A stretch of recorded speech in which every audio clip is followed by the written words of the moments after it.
Hey guys, welcome today to our podcast. Today, we will be talking about Islam. A couple of things that we will be talking about are who founded the religion's gods and other major figures, core tenets and beliefs, origins and spread of the religion, whether or not it created a social structure, where was it regionally dominant, how did it impact politics, and finally, the treatment of women. Today, alongside myself, Carter Noble, and my partners, Victor, Griffin, and Naima. Thank you for tuning in, and let's get started. The Prophet Muhammad was the founder of Islam. Islam's growth is inextricably tied to the Prophet Muhammad, whom Muslims regard as the last of a long series of prophets that includes Moses and Jesus. Muslims from all walks of life aspire to emulate Muhammad's example since he was the chosen recipient and messenger of God's words through supernatural revelations. The Prophet's sayings, hadith, and descriptions of his style of life, sunnah, are the most significant Muslim scriptures of the Holy Quran. Around 500, Muhammad was born into the Quraysh, Mecca's most powerful tribe. The Quraysh's authority was derived from their success as traders. The Quraysh were able to control commerce throughout the west coast of Arabia, north to Syria, and south to Yemen, because of this intersection of many trade routes at Mecca. After several years as a merchant, Candia, a wealthy widow, employed Muhammad to secure the safe transport of her caravans to Syria. The two ended up marrying eventually. Muhammad began experiencing visions and hearing voices when he was about 40 years old. He would occasionally meditate in Mount Hira near Mecca. This was all being done in search for better clarity.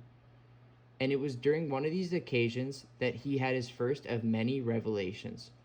These early revelations constituted the foundation of the Quran, Islam's sacred book, and they pointed to the presence of a single God, defying the pre Islamic Arabian Peninsula's polytheistic beliefs.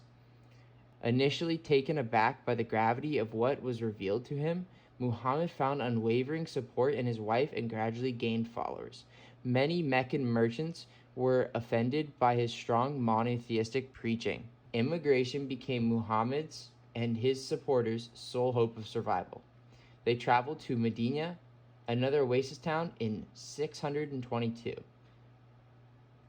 There, they were promised religious freedom.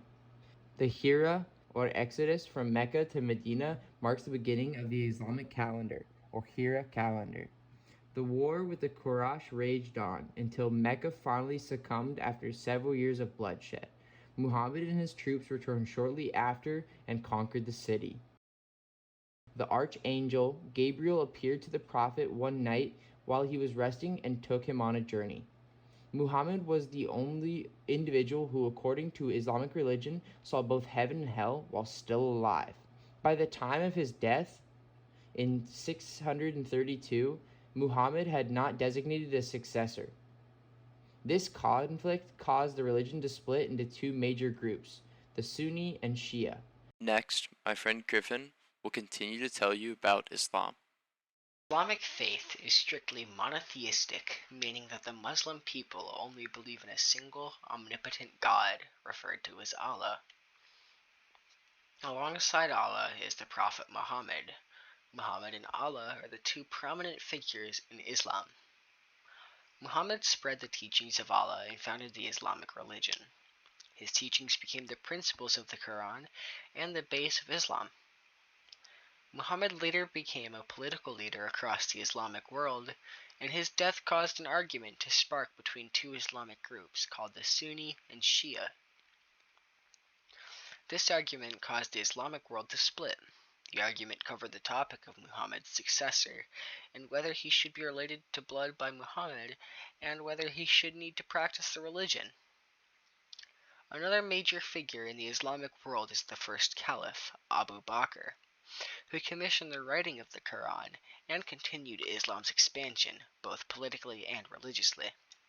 The core beliefs of Islam are the strict belief in one God, or monotheism, and the importance of taking care of people who are less fortunate than you. These two beliefs are present in the tenets of Islam, also known as the five pillars of Islam. The first pillar, Shahada, is a single, honest oath declaring one's belief in a singular God. This is stated as, there is no God but God, and Muhammad is God's prophet. There is also a second version that replaces God for the Muslim word Allah. Second, Salah is the ritual prayer that takes place 5 times a day at dawn, noon, afternoon, sunset, and late evening, unless you are sick or have not yet reached adolescence. Next, the third pillar, Psalm, is the month-long fasting during Ramadan, which shows a Muslim's dedication to Allah. The fourth pillar, Zakat, is a form of almsgiving. The zakat is a religious duty for Muslims, who can afford it, to give a fraction of their wealth to the poor or less fortunate. And finally, the fifth pillar, the Hajj, is the pilgrimage to Mecca that all Muslims must strive to complete at least once in their lives, given that they are healthy and are able to afford it. Thank you, Griffin. Next, we'll pass this off to Victor. Victor will be telling you about the origin of the religion and whether or not it created a social structure. So, this major religion originated from the Arabian Peninsula. This was a land of pastoral people who herd sheep and camels, as well as regions of settled agricultural communities and sophisticated commercial cities like Mecca. It spread enormously as it followed the creation of a huge empire that stretched from Spain to India, but also reached beyond that to both East and West Africa, India, into Central and Southeast Asia. Within its birthplace, the creator, Muhammad, and his successors, they forged a Muslim empire on the Arabian Peninsula. This new civilization took its place as Dar al-Islam, or the House of Islam. Throughout all these places Islam spread to, its causes ranged and varied.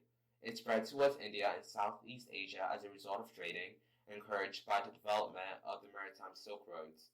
It spread towards Central Asia through conquest, and towards West Africa through the trans-Saharan trade route from North Africa as Muslim merchants made their way across the Saharan Desert, which used to be a barrier, but wasn't anymore because of the use of camels.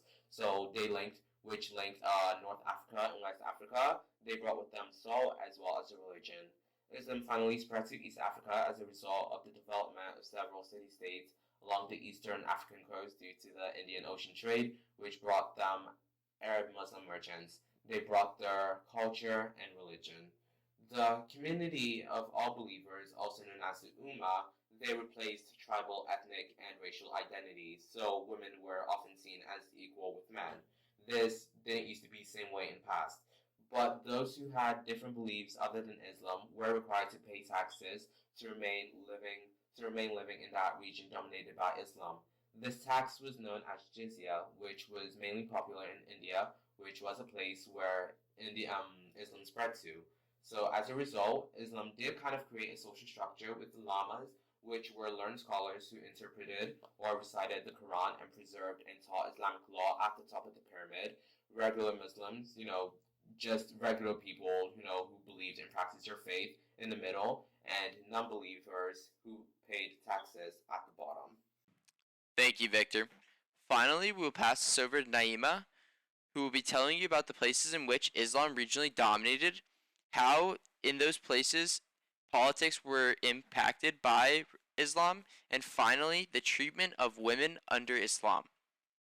Were regionally dominated. As Islam spread, it influenced a lot of traders and people who came upon followers of the religion. Most of these conversions were on a voluntary and peaceful basis. Islam spread to the highest of governments rule, converting even rulers, creating new cultures and languages as it spread, making the language and culture of Swahili used in Africa using a mix of both African and Muslim beliefs.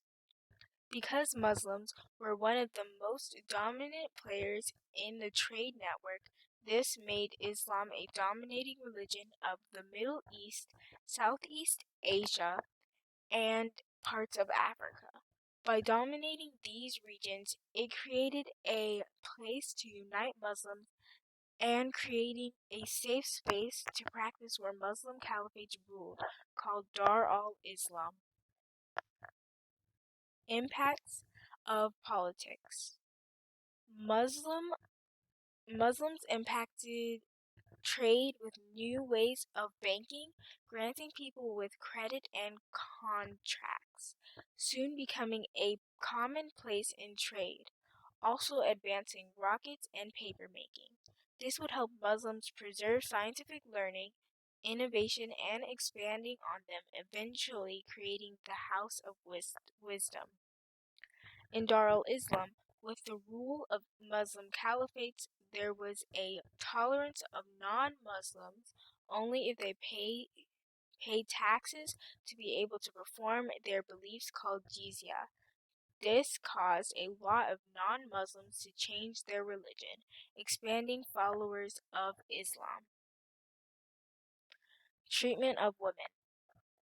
Women in Dar al-Islam had a more unbound life than other women of different religions. These women were allowed to divorce, own land, and have higher statuses. But as Islam expanded into the Byzantine Empire, conservative beliefs reached Dar al-Islam. Came the influencing of patriarchal traditions of harems, hijabs, and facial coverings. Slowly, women started to lose their rights as beliefs for non-Muslims came into Muslim society. Thank you, Naima. Thank you, Griffin. And thank you, Victor. I hope everyone had a great day, and I hope you listening will have a good one too. Goodbye.